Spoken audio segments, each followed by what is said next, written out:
All right, hey guys, so today is the Wednesday, 18th of August, and I'm just gonna look at the Bitcoin here. So Bitcoin long-term analysis, right? And then maybe Bitcoin dominance as well. So let's have a look here. So this is the Bitcoin chart, right? This is the Bitcoin chart, and it goes all the way to 2010, and that's when Bitcoin was created. It was pretty much zero back then. So the best way to look at really long-term charts, this is on the weekly settings, right? The best way to look at it is to look at it on log scale, right? On the long term, because you can't really see anything when you put it in the normal scale, because it's just the way that things work. It grows exponentially, so you got to look at it at the logarithmic scale. So we can do a bit of analysis here. What's happening? Just a simple TA, right? So we got a peak over here at on 2013, and then we got another peak on 2017. We could try to draw some trend lines. We could try to draw some of these trend lines here, just to, you could even switch to. Let's leave it on the weekly, right? Let's leave it on the weekly for now. So if you draw this trend line here from two peaks, how we're gonna get to the second peak, right? We're gonna get the second peak. See the first one, which was in 2011, up to here, and you can say that the logarithmic growth is slowing down, right? It's slowing down. It was really fast here, this trend line, and then it's slowing down, and over here it's slowing down even more, right? So you can draw it like this as well,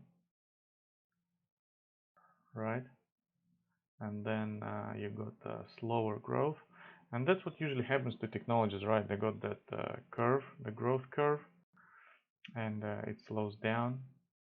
And so maybe we're gonna have some action on this trend line here, right?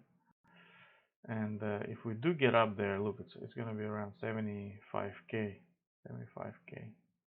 That's one way of looking at it, right? That's one way of looking at it.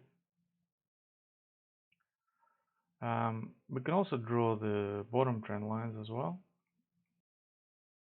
I think I'm just gonna switch it to monthly just to make it a bit condensed.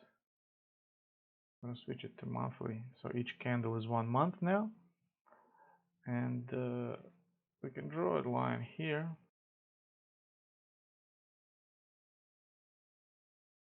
and if we just change the color here, let's change it to yellow, for example, and yeah, two is all right. So over here on the logarithmic scale, we kind of have a rising wedge here, right? Rising wedge. It's a very long term, right? Back from 2012, so it's been what, almost 20 years when it started here, and this one started in 2017. So 3, 4, almost going on the 5th year now. So it's a rising wedge. It's a very long-term formation, and rising wedges usually associated with bearish. It's more likely to be bearish, but it doesn't have to be, right? It doesn't have to be. I think statistically it's like only slightly above 50% that it's gonna go bearish. That it could break out bullish and keep going, especially in a bull trend like it is. So another one we can draw from here. I like this one actually, I think, because if you pull it back, it lines up with this area here.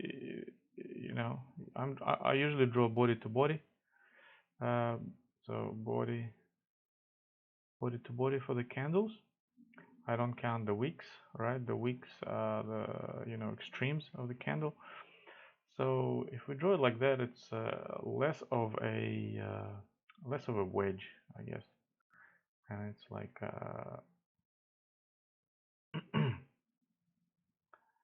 it's still a wedge, right? It's still a wedge. Let's remove this one so we don't get that. It still looks wedgy, right? And if we drop down, it goes up to 25k, or like it goes up really quickly, So let's say we keep going up.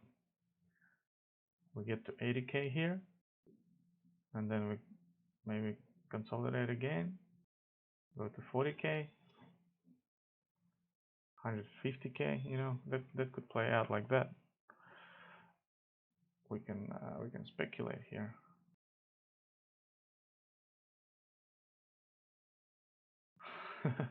Imagine that one, right? So it could play out like that. But we are just speculating. This is not, the chances of that happening are pretty low. It's just something that could happen. Or maybe it's gonna ignore this trend line here and it's gonna go straight up to the second one, right? Let's adjust it to be at the monthly level. So that's a bit more, so maybe it's gonna go to 150, 160k over here. So that's one way of looking at it, right? That's one way of looking at it. Let's remove these ones. So we've looked at it, right? Let's have a look what happens if you do this.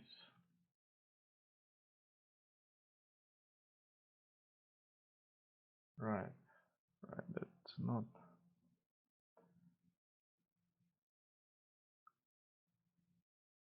So this is the monthly chart, right? If you look on the monthly chart, we've never really had a,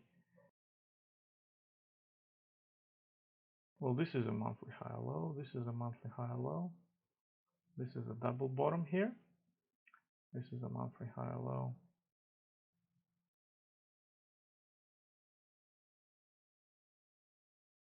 So yeah, the bulls right now, what they want to do is on a big time scale, which you want to break to all-time high. You want to break the 64,898 level, and you want to start uptrending on the monthly time frame. And it's looking good. If we look again on the, let's put it on normal scale.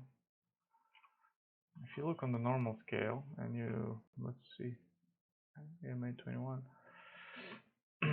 We had this huge dump here to 56%, and we formed this 3 weeks, right? 3 weeks here. So this area here basically rejected. The bears got rejected.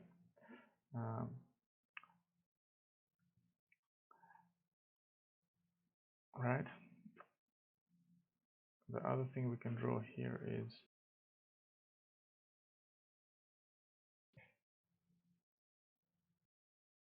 the fib retracement, and it just, if you do it from the bottom of the March, when we had the massive dump on the coronavirus fears together with the wider market, we just didn't reach the 0618. There must have been a lot of buyers here.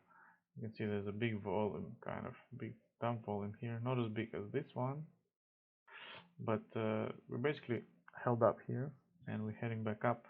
So now, I mean, the most likely scenario, we are going to be in a equilibrium. Yeah, this looks like a monthly equilibrium is going to form. Maybe it's going to look something like this, right? Maybe it's going to be really boring.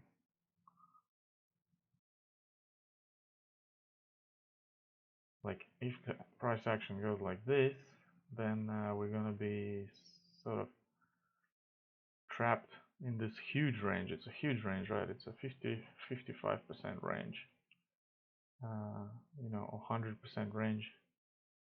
You can make a 50% moves can make 100% moves in this range still. So a lot of opportunity, but we could be trapped in this area, right? Like that. Or do we just set a high low and go like that? Right. That could also be a possibility.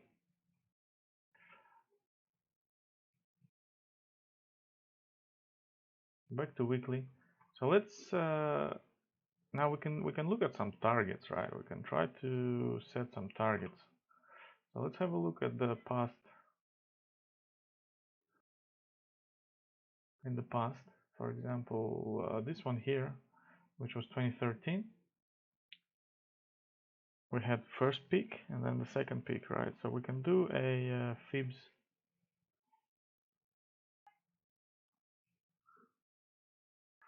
So if we did the fibs back then, Fibonacci extensions, then you do boom, and it went up to 4, you know, it almost went up to 5, so 4.5 somewhere here maybe. That was the peak after the first one, right? If we look at it like that.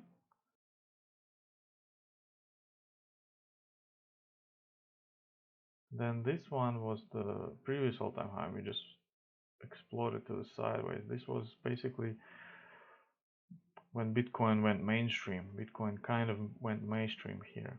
This one here was still early 2013.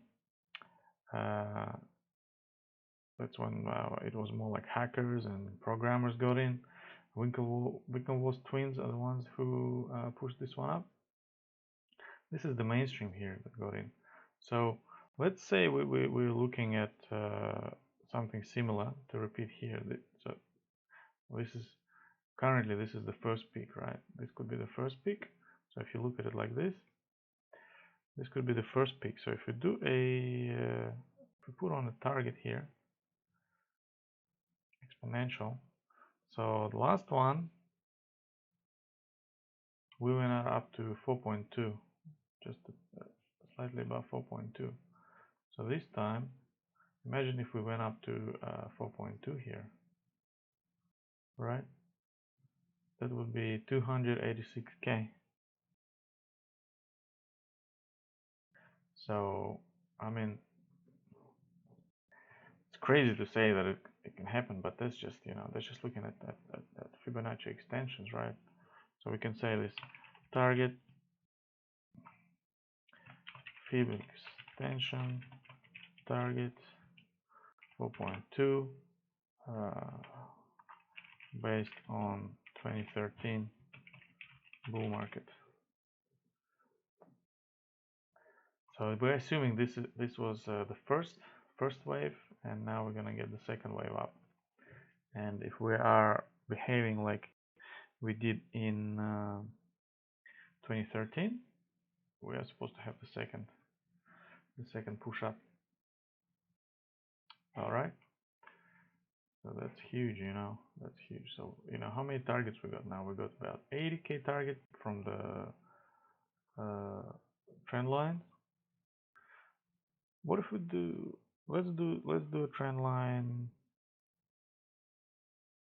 like this.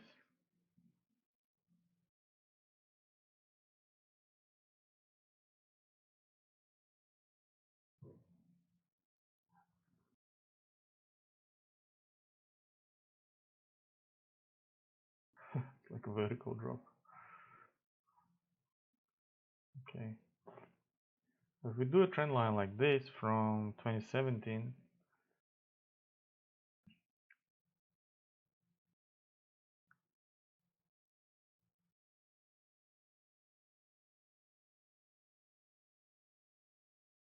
maybe we're gonna go up to 70k. Now there's all sorts of ways that you can try to get targets. It's a bit hard, this is like completely new technology. It's never been implemented by humans before. unless we had higher civilizations that got erased from our history. But I mean, even one-to-one extension is gonna give us 90k, which is really good, right? 90k. You know, if you get to 2, you get 150. So one-to-one field extension target. So yeah, we got this one right, and let's see. Okay, also I wanted to have a look at the, you know, some people might say, look, this is the top, right? Look, we had the top here, and then we went into a prolonged bear market, right? We went into a prolonged bear market. Over here, you know, well, one difference is if we look at the 8 EMA, right?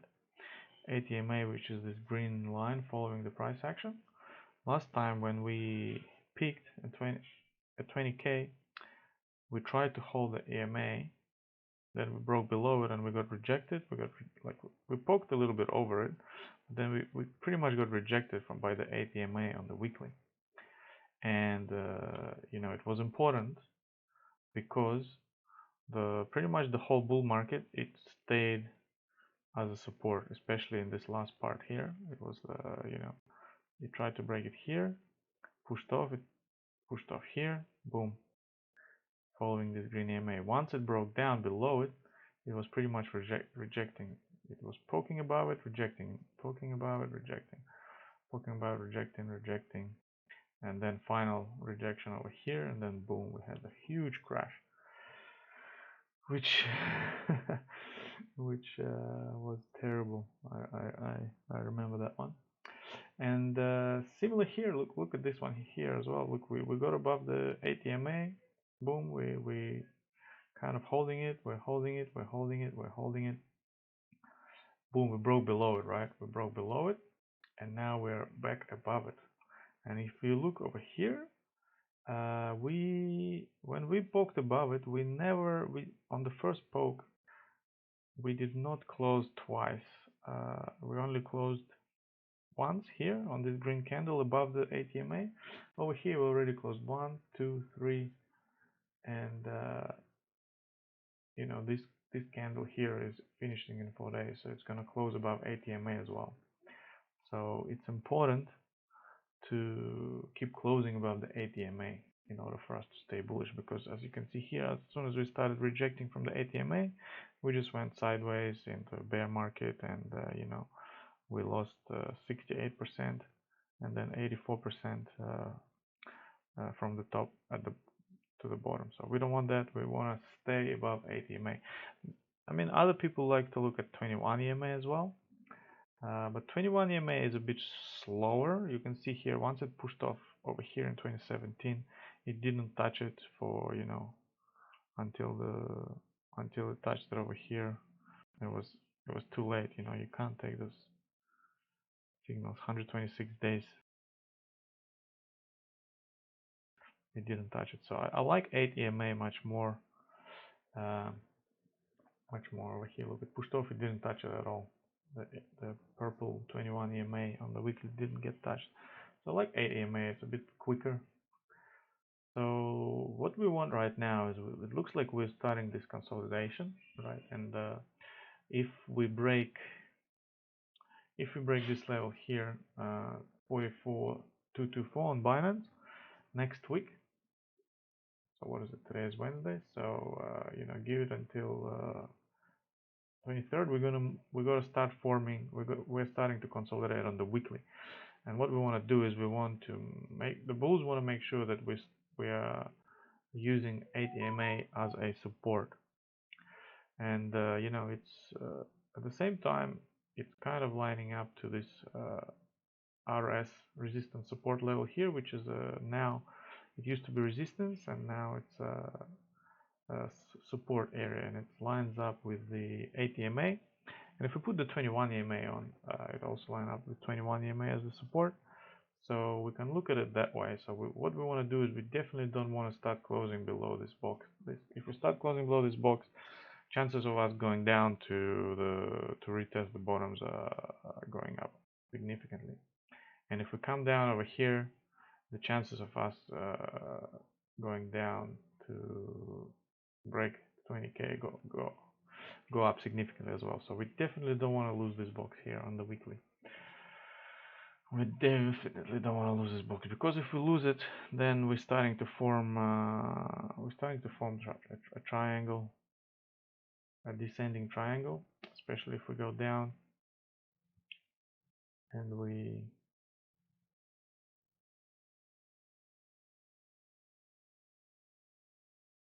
go down to this level here, we start forming a triangle, descending triangle, which you're testing so many times the bottom level, the buyers are going to run out and then you're going to break down. So that's a danger area.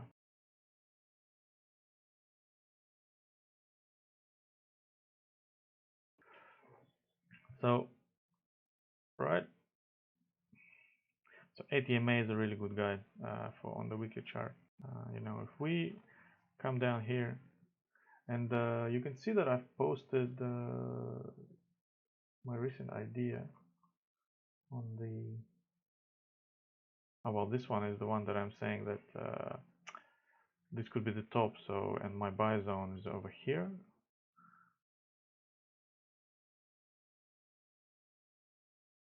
So I'm saying that we need a weekly high or low because we're reaching this resistance area here. You can look at my previous video, I actually ran through it. And if we load up more bars here, see, we did get rejected and we did broke out bearish out of this rising wedge. So we need to be careful. We need to be careful here. If we go up here, reject here once again, form a lower high, and then we drop down to lower low. That means we're having weekly consolidation. We are trying to form a weekly high or low, and that's why I want to buy it. I want to buy it over here because that's where the support is.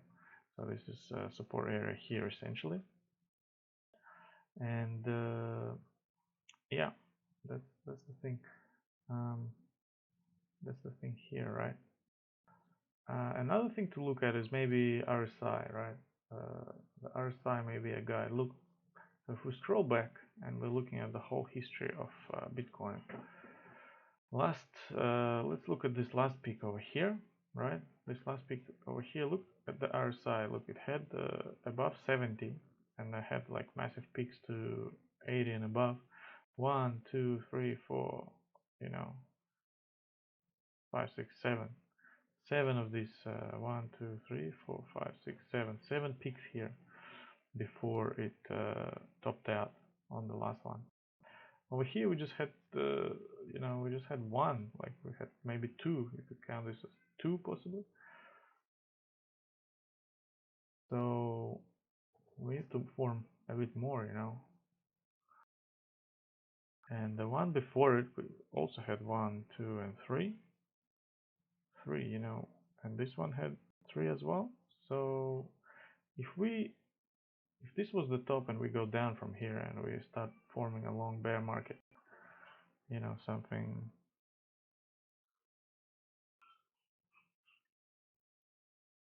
I don't know, sideways, whatever, then it's completely different to our previous bull markets, bull markets. It could be something similar to this, but well, yeah, this was not a bull market, it was rejection from the top here, 0618 level. So we want to get up here and set another peak on the weekly, right? And if we scroll back here and have a look what happened, right? Have a look what happened here. This area here, this RSI.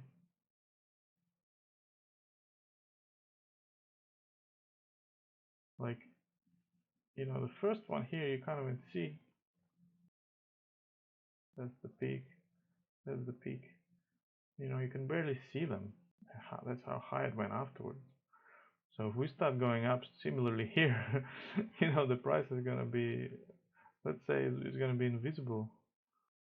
And then boom, yeah, you know, it's easy to make it to 300K. That's how some people get their 300K targets. So yeah. And then if we look at over here, let's have a look at this one here as well. Let's see what happened over here. The first peak you can't even see, right? The first peak over here, we went 200%. Then on the second peak, we went 1000%. And then on the third peak, holy shit, we made another 1300%. So, you know, it's Bitcoin, it can do crazy things. Same here, the first one, when the price was like just cents, and then it went up to 30. That's when I heard about Bitcoin first time. When it went up to 30, it went up on the news because the mainstream media published a news site saying that there is a website on the darknet and you can buy drugs on it. So it raised you know.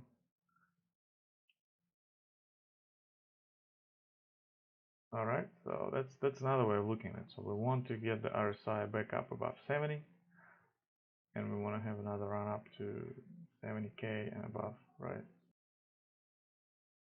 100K here at 1.272.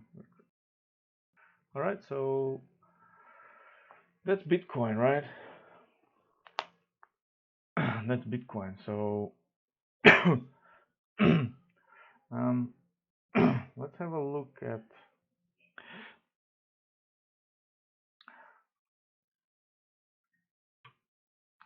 at some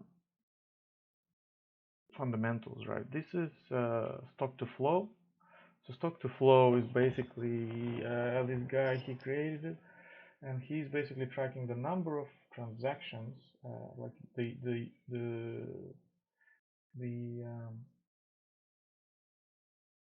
network, how the Bitcoin network is actually being used on chain, right? Like physically, people transacting on chain, sending each other Bitcoin back and forward, and the more users that are sending the Bitcoins, and the more coins are getting issued, he has this chart which is in white, basically Stocktoflow model. He's made it, and that basically has been tracked. The Bitcoin price has been tracking the Stocktoflow model since 2011, right? It's been like basically tracking pretty damn well. This is on log scale once again, logarithmic chart, 10, 100, 2,000, 10,000 here when we went 20K, and now we're trying to make 200K. So his next level, which we're trying to get to, is going to be about, I think this is about 300K here, maybe even 500. So if we reach this, and look, we've always went above the Stocktoflow levels, right? We had a peak, and then we had the dumps. We had the peak, then we had the dump. So if we go above it, you know, we can. There's some crazy targets here, right? There's a really crazy targets here, which I don't like to, you know, plan for. You know, there's something crazy. You know, is that gonna happen? It's Bitcoin, you know. Nobody knows. All right, the next thing that I want to look is just Google Trends by Bitcoin. So back in we had a huge peak back in December 2017, and we haven't got there yet. Look, this recent peak only went up, you know, how to buy Bitcoin. Maybe people don't Google that anymore, you know, but we set the top here, and now we're going back down because the price has collapsed. Basically, we're in a sideways for a while now. So you know, we wanna go higher in the future here. The other thing I track is the Bitcoin ETF holdings. Excuse me. Bitcoin ETF holdings, and this is just recently got. I think this is the Canadian one. It got recently approved back in February, so pretty much start of this year, and people are investing into this now. So you can see it's going up. There's more holdings, right? There's more holdings of the Bitcoin, and it's kind of stopped. Investment stopped. We want to get another leg up. We want to get another leg up to see, to confirm. The other thing I look at is this is basically showing us the historical supply on exchange wallets, right? So this is how much Bitcoin stays inside the exchanges. So if it's inside the exchange, basically you can sell it at any time, and usually the flow into the exchange tracks the drop in price. Okay, so over here you can have a look. The price has been going up. I mean the exchange inflow has been going up, and look at the peak. It's a bit annoying. At the peak over there, this is the peak here. The peak here, we had the price massive drop over here. This was the massive drop from 9,000 to 4,000, 3,000 almost. Top, and since then the exchange inflows has been decreasing. It increased again here at this peak. That's why the price dropped again. Ignore this area here. This is because Binance introduced their new limits, so everyone got off the Binance. But now the exchange levels are pretty much almost at the lows, right? And over here at the lows. So the less supply of Bitcoin on the exchanges, the less it's available, you know. So if there's a demand, and demand is going to be higher than supply, then we're going to go up in price, right? So we can supply and exchange wallets. So this tracks how much Bitcoin goes in and goes out. So in one day, there is 91 Bitcoins total that goes into the exchanges. So if we do the calculations, 91 times what's the price of Bitcoin now? The price is 45k, 45. So there's about 4 million worth of Bitcoin that went into exchanges in one day. In 7 days, there's 6,000 Bitcoins. 6,000 Bitcoins times 45. We got 270 million. 270 million worth of Bitcoin went into the exchanges, you know, possibly available for sale. And then, but in 30 days, we had 181,500 outflows of Bitcoin. So I mean, it's huge. It's billions, right? So it's like $8 billion of Bitcoin has left the exchanges. So I just like to look at it. It tells you how much Bitcoin is available for sale. I look at the Ethereum as well, and you can see the Ethereum, same thing. Basically, it's peaked over here, and it's been going down, and it's pretty low. So in 30 days, but there's been inflows of Ethereum in. So let's look. Let's try to calculate it as well. 300,772 times 306,772 times price of Ethereum right now is 3,000. So almost $1 billion worth of Ethereum inflowed in the last 30 days. Let's have a look. 7 days. Oh, look, we have 7 days. Last 7 days, we have more outflows of Ether than in the last 30 days of inflows. And then we have around 5k ETH inflows in one day. So I mean, the trend is down, right? The trend is down. So there's all this Ether is leaving the exchanges.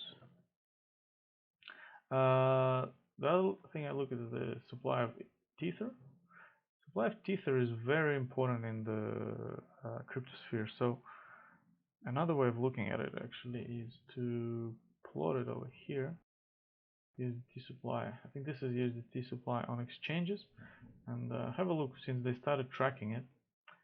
Basically, maybe see the supply of Tether goes up and the price goes up, right? Supply of Tether goes up and the price goes up.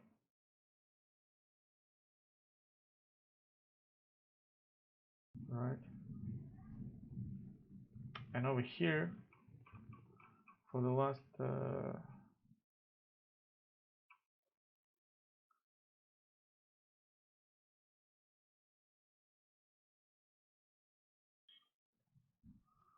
since the peak over here, right? Since the peak over here, we peaked at about 60 something billion.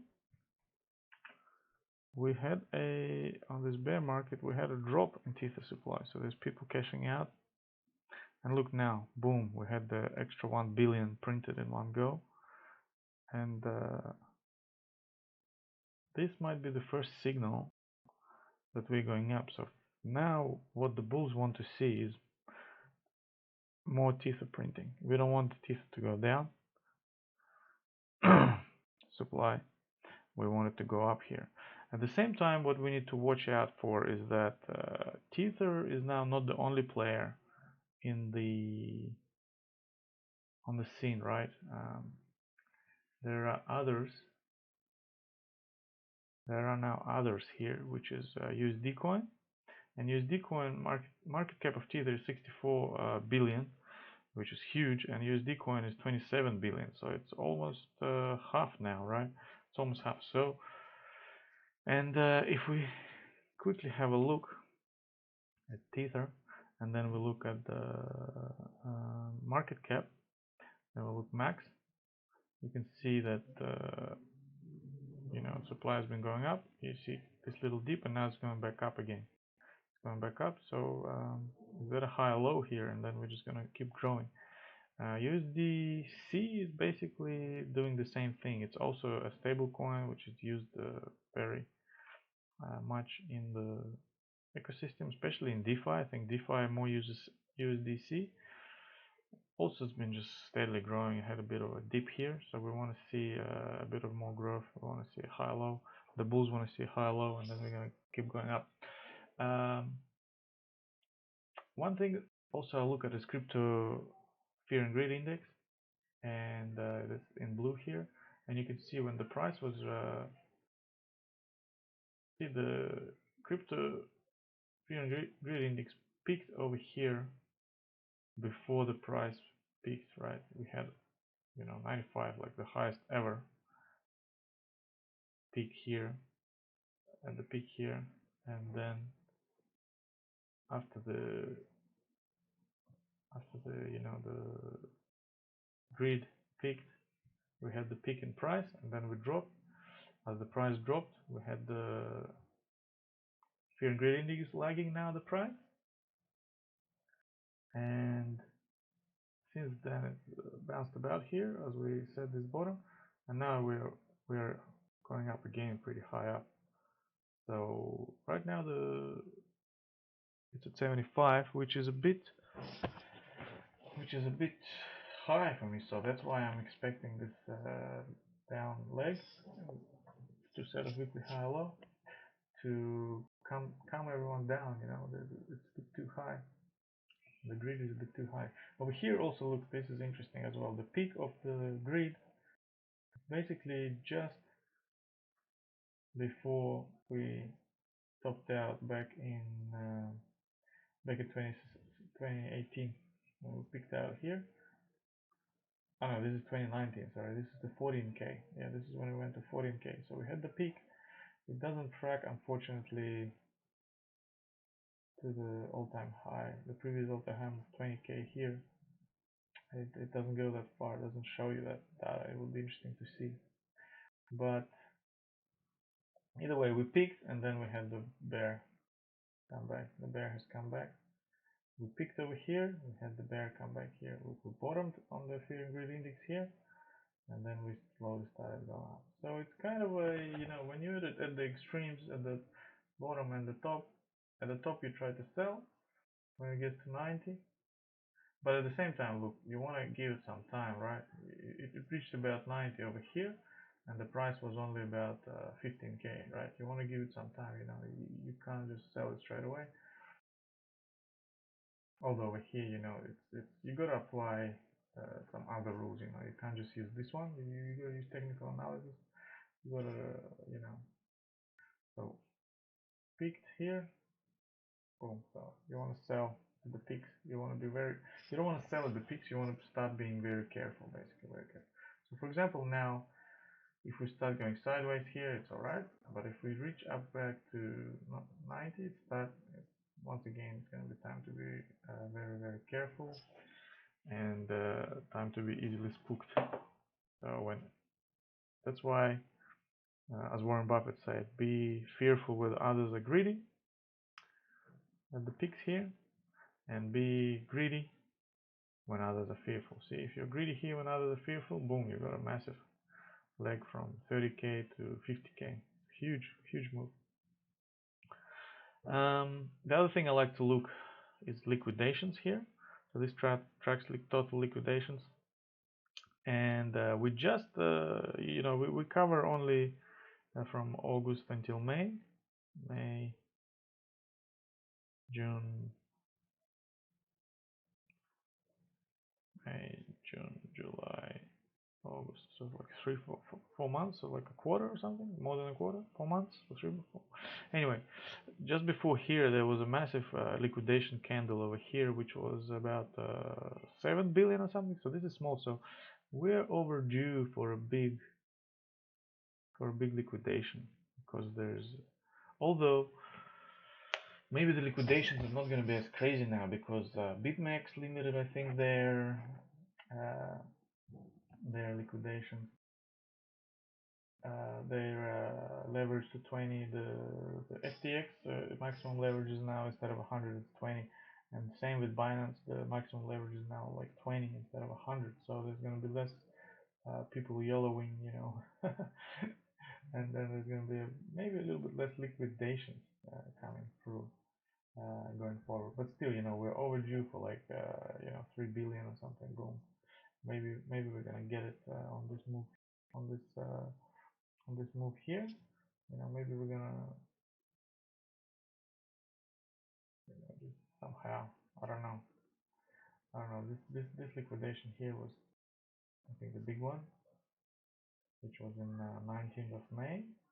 Or I think the big one was over here, which was 12th of May, and I think, yes, see, the 19th of May and 20th of May just got, and that was a big one. So that's what I look at. I look at liquidations, and when the liquidations happen, it's good time to, like, let's say the green one comes out. This means the longs got liquidated. You can say it's like a bounty hunting, basically. There's big players. Then if they see that everybody is over leveraged one way, they just dump the price dumps, and everybody gets liquidated, and then that's a good time to buy. Other thing I'm looking at is this fundamental kind of analysis. This is the tracking of historical transaction historical chart. Basically shows you how many transactions are happening every day on different chains. So I've got Bitcoin, Ethereum, Bitcoin Cash, Litecoin, Dash, Monero. So the red one here is Ethereum. Then you got Bitcoin. Then you got green is Litecoin. Then you got Bitcoin Cash and Monero. So this is how many transactions they're doing. You can see that Ethereum is doing about 1 million per day. Then you got about 200 to 300,000 per day on Bitcoin, and then you got Litecoin doing about between 100 and 200 transactions, right? This is over the last 3 months. You can go to all time, and you can see that Bitcoin has been existing the longest. It's been growing,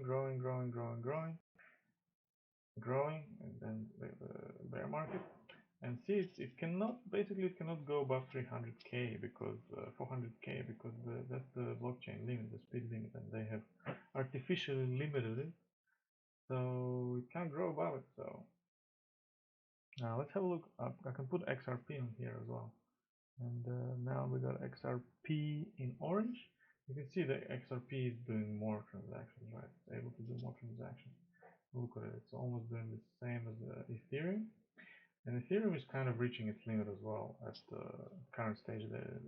But that's why Ethereum is good, because they're doing upgrades and there's going to be more transaction once the Ethereum 2.0 gets released and it becomes proof of stake, and then you can do more transactions per second, per whatever, per day, and then we will go up, because right now the fees, so that's what we're looking at next, the transactional fees, because look at the fees for Ethereum in the last 3 months are going up because the network is just getting congested. There's too many people using it. You can see the all-time transaction. So this was the peak over here back in 2018. Then we had a long bear market. We had this another peak over here, and now we're having a massive peak. Look at this peak is higher than the previous peak. So yeah, interesting. Also, another one is the active addresses, and you can see that's basically how many users are using the Bitcoin on chain. So like if you send a transaction on chain of Bitcoin, or let's say I send a Bitcoin from me to you, that will be an active address, and it will register here. So the more active addresses, the more users are on chain. So it's been going up steady until this bull market. Now it's gone down a little bit as we are correcting, the price is correcting. So but generally, look at the Ethereum, the trend is up, and we need to upgrade to Ethereum 2.0 so that we can excuse me, so we can basically allow more people to use it, right? And because it's getting a bit too expensive, the fees are a bit too high, right? The fees to use Ethereum is like, what's it, average transaction is $15. That's too high. All right, so the other thing I look at is total hash rate for Bitcoin, and you can see the total hash rate has been going up until the 21, and then boom, China bans Bitcoin mining, and all the Bitcoin miners got shut down in China, and now they're rebounding, they're moving somewhere else. That's kind of what you could say. That's why we had the collapse. That's why we had the collapse in price, right? This one was, look, the China. The hash rate started dropping on May 12th. So look on the price action for May 12th. Where is May 12th? April, May 12th. It's right here, right? See, and then we had a massive collapse. So as the miners were banned in China, they started to sell all the Bitcoin. They needed to sell a lot of Bitcoin in order to fund their move. Let's say they're getting shut down in China. They're like, look, we have to move somewhere else. We have to continue our business, but in some other country. And to do that costs money. So they had to sell a lot of Bitcoin, most likely to fund the move to Kazakhstan or whatever. And it lines up perfectly with the price decrease. So take it as you will, maybe it's not why, but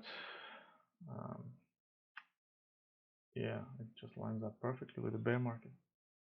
Ethereum gas charts, this is just for 1 week. You have all these peaks all the time, and I think this is during the price volatility, when you want to do a lot of trades, when you want to do arbitrage on all those decentralized exchanges. Excuse me. You get peaks in the price to transfer on chain. The other thing I look at is the crypto lending interest rate. So you can lend out your cryptocurrency and gain some percentage. You can get, this is not the best rates. You can get like, there's like incentivized pools and stuff like that, but this is good to just look in general, like how much they're paying you, and what you can tell from it, like when you have a bull market, this is the stable coins pegged to dollar, USDC, and USDT. You can see they're about under 3% right now. When the bull market is in full force, they're usually about 6 to 10%, because everybody wants to borrow stable coins to buy Bitcoin, or to buy Ethereum, or to buy some crypto that's going up. So when it goes up, the rates go up, basically, because there's more demand. So this is driven by demand. And in here, the way it works, for example, Compound, you go into Compound, you sign in with your Web3 wallet, like MetaMask is the most used one. That's the one that I use. And you can use your Bitcoin to put it inside of the platform, and then you can borrow, let's say USDC, you borrow 2.6%, borrow USDC, and then you buy more Bitcoin or Ethereum or some other shitcoin like GEL or whatever that is. I think that's Celsius. So Bitcoin and Aave here, they are the two biggest ones, and they are they're DeFi, they're decentralized, and there are some centralized ones here. There's a centralized BlockFi, Nexus, Celsius, Lend. There's a centralized providers, and you can see they pay you more for stable coins. Look, 8% here, like almost 9%, 8%, almost 9% here. And then there's these exchanges. So Bitfinex, the ones they have 13 because people borrow your DAI to trade with leverage. So that's where this percentage is coming from. You can look at all these other ones. So what do you got? You got Matic, you got 10%, but these are centralized here, so you gotta trust these ones. Decentralized, you got smart contract risk. Let's have a look what's the highest on the decentralized one. See, it's not very high right now. There's enough supply to cover all the demand, basically. In centralized, you got a bit higher rates on all these. You know, you can get 10% on Matic here. So yeah, that's how that works. The other thing to look at is DeFi users over time, and you can see it's just a massive bull market. You know, there's what's the total DeFi users over time, just growing. Total Uniswap is the decentralized exchange, growing. Compound users over time, growing. 1inch users growing. Everything is just going up. You know, everything's going up. The sector is just exploding, basically. There's nothing that's going down. It's exploding no matter the price is going up or down. It's basically going up. And that can be seen also over here, which is the DeFi dashboard. And this one shows you total value locked inside the DeFi ecosystem, smart contracts. So you can see Aave is number one. Well, first let's have a look at the total value locked, right? TVL, total value locked. They should probably remove the total here, or they remove the T. Anyway, so we had the total value locked at the peak here in May once again. Then the prices, we had the bear market, so therefore the value has gone down. But look at it, the prices are not back at all-time high yet, but the total value locked is already almost at the all-time high again here. So it's just, there's massive inflows. I use personally, I use Polygon. There's different chains here, so you can use Ethereum chain, Binance chain, Alliance, Polygon. I use Polygon a lot because basically to use Ethereum right now it's expensive. You gotta pay for transactions, and it's like, you know, just to do some transactions it will cost you like one transaction will cost you like $20, and like to interact with the contract you gotta do like 4 transactions, so it's like $100 already. So I use Polygon, which is a side chain. And the transactions there are basically less than 1 cent. It's like almost negligible. So I use Polygon. There's a bit of more risk with Polygon because it's got a more risk, smart contract risk. There's the admins, the guys who created Polygon, they basically have admin keys that they can abuse if it happens, but they're very public. You know, everybody knows who they are. There's I think 4 different people that have to collaborate in order to drain the funds. So it's, you know, there's a risk there. There's a risk there. So I use it anyway. The main thing is that let's have a look at Binance actually. So look at Binance. Binance is the smart chain. So it also had a peak here, went down. Solana is the new one. So yeah, that's why it's at all-time high, because it's growing right now. It's growing in use. Terra. Terra is an interesting one as well. It's a new one, so it's also growing. I want to buy some Terra actually. Terra. They have a token called Terra, but it's gone up a lot. And they have a really nice algorithmic stablecoin UST, which I want to give a bit more time because look, they only started in 2021, so they don't have a lot of history, right? They don't have a lot of history. Looking at Ethereum, which is pretty much the pre-DeFi, we started everything. You know, you can go back much further here. They got more history. You know, it's not a lot still. It's all, you know, but still, you can trust more. You know, you got 120 billion locked up, and there's a lot of you know, that's a big bounty if somebody can hack the whole system and steal it. Another thing I look is DeFi ranking, decentralized exchanges. So this is how much exchange, how much trading goes on decentralized dexes basically. So number one is Uniswap by volume, then Pancake, which is based on Binance Smart Chain, which is you know, Binance. You got V3, V2 here, and you got all these other ones, Ethereum. You got Heko. I never used Heko, and I never used MDEX. Never heard of them. I use Polygon here a lot, so it's top 11. So yeah. Anyway, the total trading volume on decentralized exchanges is 5.53 billion, right? 5.53 billion. So if you look at the centralized exchanges and you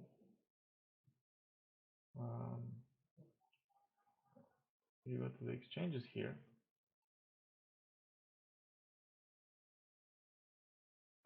actually let's see if we can find Uniswap here. No, they don't have Uniswap. So, and you're ranking by volume, we got 5.3 billion in 24 hours, right? 5.3 billion. We go back here, 5.3 billion. Where's 5.3 billion? Boom, boom, boom. Look, we're above Coinbase. We're getting more volume in 24 hours on decentralized exchanges than Coinbase. You know, and all these other ones, I don't even know what they are. Hobbies, it's okay. OKX, I know OKX. Binance is the number one, obviously. It's got 30 billion, which is huge. But decentralized exchanges are coming and they're taking over the market share from centralized exchanges, and it's just gonna be bigger and more. It's much more user. I mean, for me, it's much more user friendly. Like for somebody who doesn't know how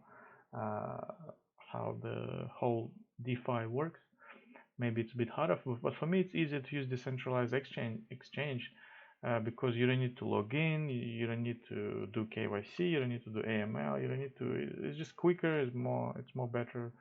And you are in control of your funds. You know, you don't have to send your funds to Binance and then, you know, like Bitfinex or something gets hacked, you lose your coins and blah blah blah.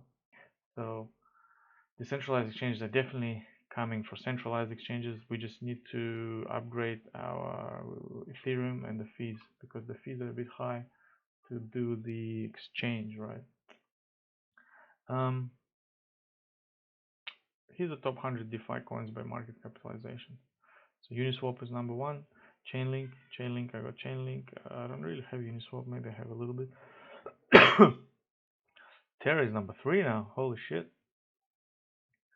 Must have gone up a lot. 7 days, 40%. Let's have a look at it. Terra. Look, they've been around since 2019. They've just been doing nothing, and now they just exploded. Boom! They went to all-time high. Damn. That's crazy. So Terra is taking. They have their stablecoin UST. Tether USD, and it's number 61. Yeah. So and look, it's trying to be $1. Went down to 0.96, went up to 104. So it's kind of stable, right? Kind of stable. Even if you look at USDT, let's have a look at USDT.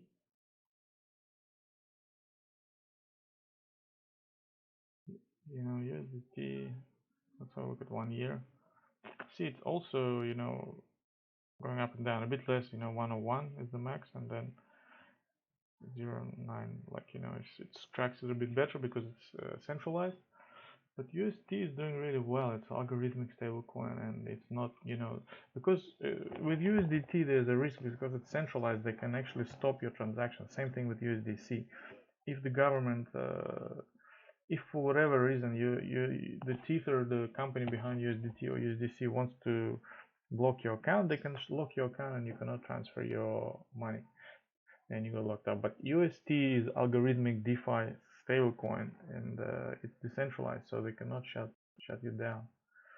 So I want to use UST a bit more. I just want to give it a bit more time to prove that it is, it's not going to collapse.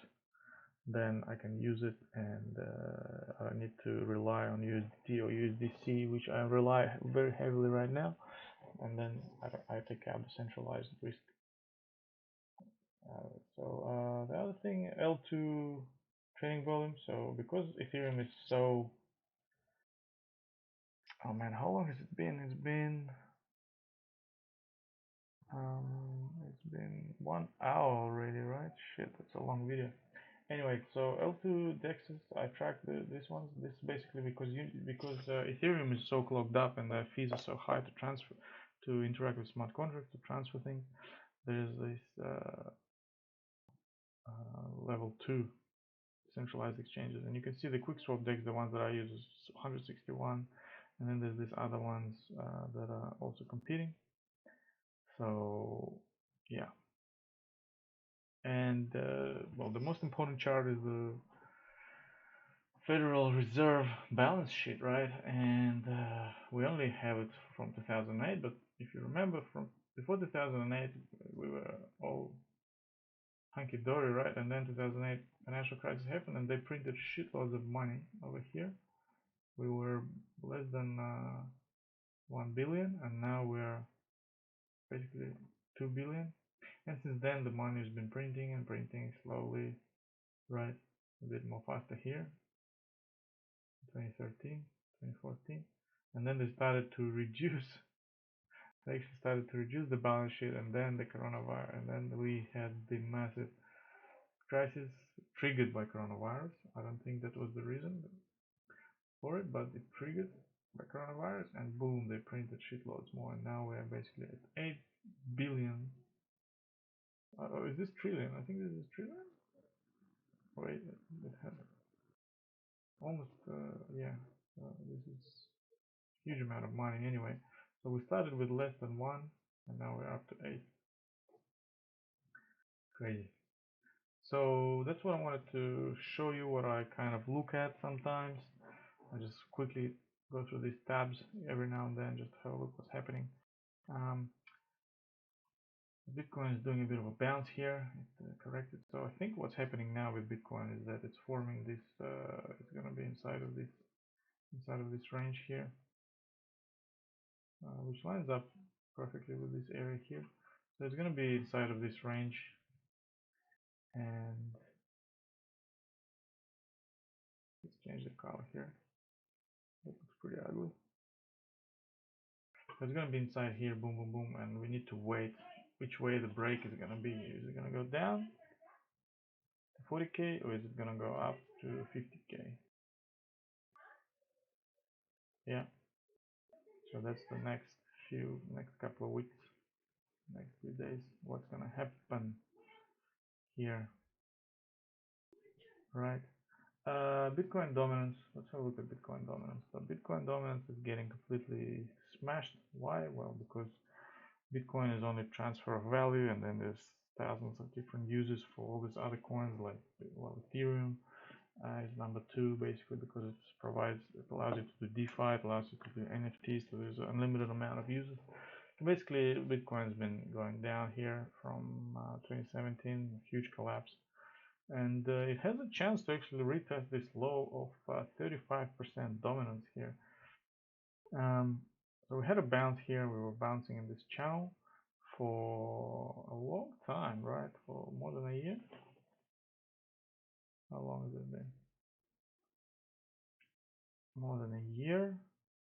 Yeah, 2 years. 2 years. Then we broke out of it. More than 2 years. It's really good. Look, I retested it once, retested it twice, retested it third time, rejected. Boom, went down. Now it formed this megaphone widening channel, and once again, look at it. See this top here? This is the resistance, right, for the Bitcoin dominance. Rejected even worse. We tried to go up here again, rejected, and massive collapse, and it actually went below this megaphone, tested it here and rejected. So, and if we zoom in here, we formed a bear flag or a rising wedge, and we broke bearish, retested it once again and rejected. So we're likely to come and test this area here at 40. I think we're likely to come to test this area at 40, and once we come there, we either bounce, go sideways, or go down. So we'll see later. So yeah, I mean that's a really long video, so I'm gonna wrap it up. I don't know if anybody, I don't think anyone's gonna watch the whole thing, but if you did watch the whole thing, well, shit, congratulations. Let me know if you have any questions whatsoever. All right, see you later. Bye.